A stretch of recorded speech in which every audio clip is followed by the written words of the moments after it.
بسم الله الرحمن الرحيم والحمد لله الحليم الكريم والصلاة والسلام على من مدحه ربه قائلا إنك لعلى خلق عظيم اما بعد۔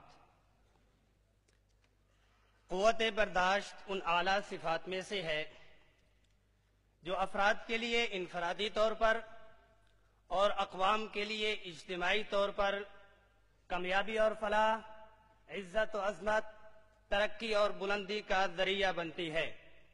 ہمارے معاشرے میں جہاں وقت کے ساتھ ساتھ تیزی آتی جا رہی ہے، وہیں بہت سی چیزیں مثبت روح کی بجائے منفی سطح پر تیزی سے گامزن ہو رہی ہیں، جو کہ کسی بھی معاشرے کے لیے تشویشناک امر ہے۔ اگر حالیہ زندگی میں نظر دوڑائیں تو ہمیں بہت سے مقامات پر اکثر اوقات افراد عدم برداشت کا مظاہرہ کرتے ہوئے دکھائی دیتے ہیں۔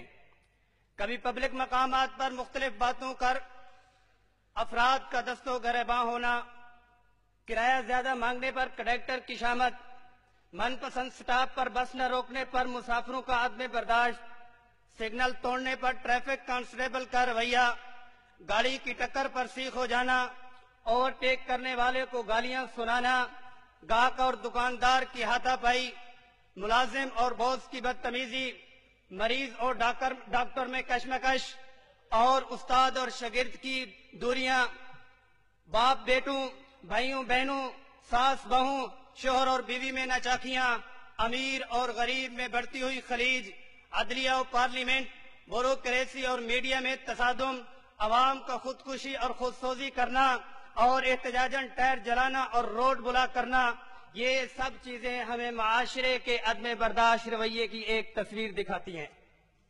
دوسری طرف مذہبی، مسلکی اور سیاسی طبقات میں سے وہ لوگ جن میں علم و تربیت کا فقدان ہے، ان میں بھی عدم برداشت کا تعفن پایا جاتا ہے۔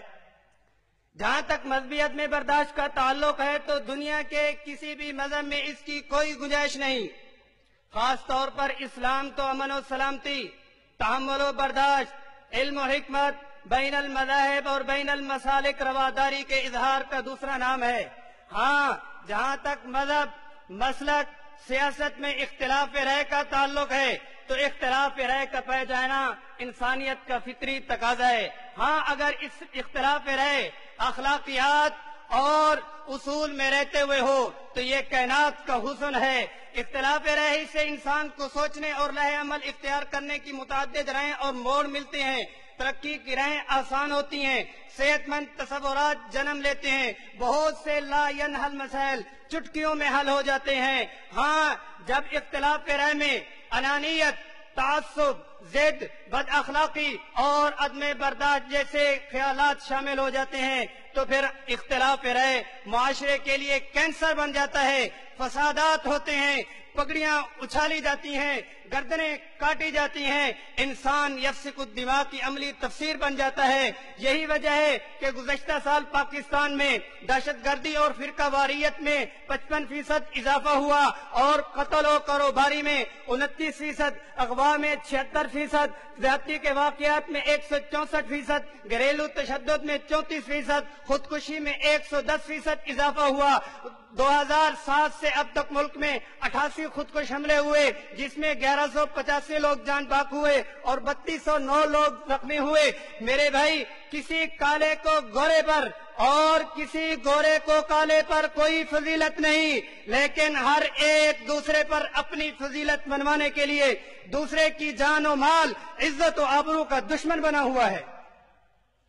میرے محترم سامعین، ہر سال 16 نومبر کو گلوبلی انٹرنیشنل ٹالرنس ڈے، برداشت کے عالمی دن کے طور پر دن منایا جاتا ہے۔ اس کے متعلق آگاہی فراہم کرنے کے اقدامات کیے جاتے ہیں، لیکن مجھے بتائیں، برداشت برداشت برداشت یوں کہنے سے قوت برداشت پیدا ہو جاتی ہے؟ کھانا کھانا کھانا یوں کہنے سے بھوک ختم ہو جاتی ہے؟ سانپ سانپ سانپ یوں کہنے سے سانپ قتل ہو جاتا ہے؟ نہیں نہیں نہیں، کس کس چیز کا رونا روئیں، ہمارے تو تعلیمی ادارے بھی اس میں کردار ادا نہیں کر رہے۔ اہل اساتذہ کی کمی کے باعث طالب علم کتاب کورس کی کتابوں کو کے علاوہ طرز زندگی کے بنیادی اصول سیکھنے سے محروم رہ جاتے ہیں، جس کا نتیجہ عملی زندگی میں سامنے آ رہا ہے۔